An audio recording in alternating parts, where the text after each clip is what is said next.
जो हम भस्म लगाते हैं या चंदन का त्रिपुंड लगाते हैं ना, कैसे लगाना चाहिए? देखो,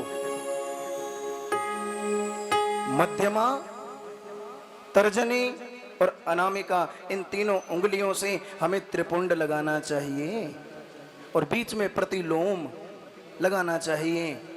और त्रिपुंड लगाने का महत्व बताया कि आप इन तीनों उंगलियों से भी लगा सकते हो और अनामिका और मध्यमा से भी, 2 उंगलियों से भी त्रिपुंड लगा सकते हैं।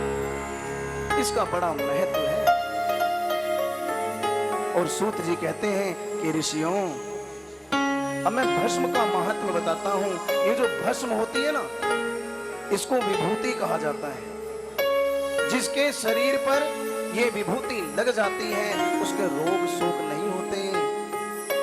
और विभूति 3 प्रकार की होती है। आप लोग भी ध्यान से सुन लीजिए, जो भस्म हम लगाते हैं 3 प्रकार की होती है।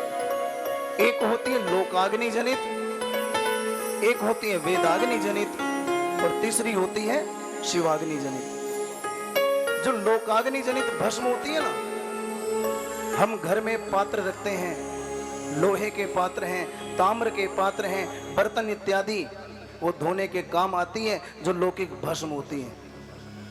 दूसरी होती है वेदाग्नि जनित भस्म, जो हम यज्ञ करते हैं, यज्ञ में आहुति डालते ना सामग्री से, स्वाहा स्वाहा बोल के आहुति डालते ना, जिस भी देवी देवता के नाम से आहुति देते हैं, वही सामग्री और जो लकड़ी हम लगा करके जलाते हैं, बाद में उसकी जो राख बचती है वो भस्म के काम आती है।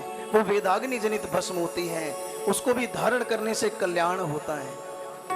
और तीसरी होती है शिवाग्नि जनित भस्म। ये शिवाग्नि जनित भस्म क्या होती है? कहते हैं जो बिल्व पत्र होता है ना, बिल्व पत्र का वृक्ष, उस वृक्ष की टहनी को जला दिया जाए और जलाते समय अघोरेभ्योऽथ घोरेभ्यो घोरे घोर तरेभ्यः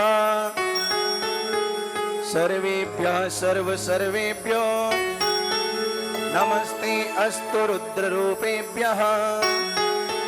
जो इस मंत्र का जाप करते हुए इस बिल्व वृक्ष की लकड़ी को जलाते हैं और उसकी जो राख बचती है ना, वो शिवाग्नि जनित कहलाती है। इस मंत्र से अभिमंत्रित करके इस भस्म को लगाना चाहिए।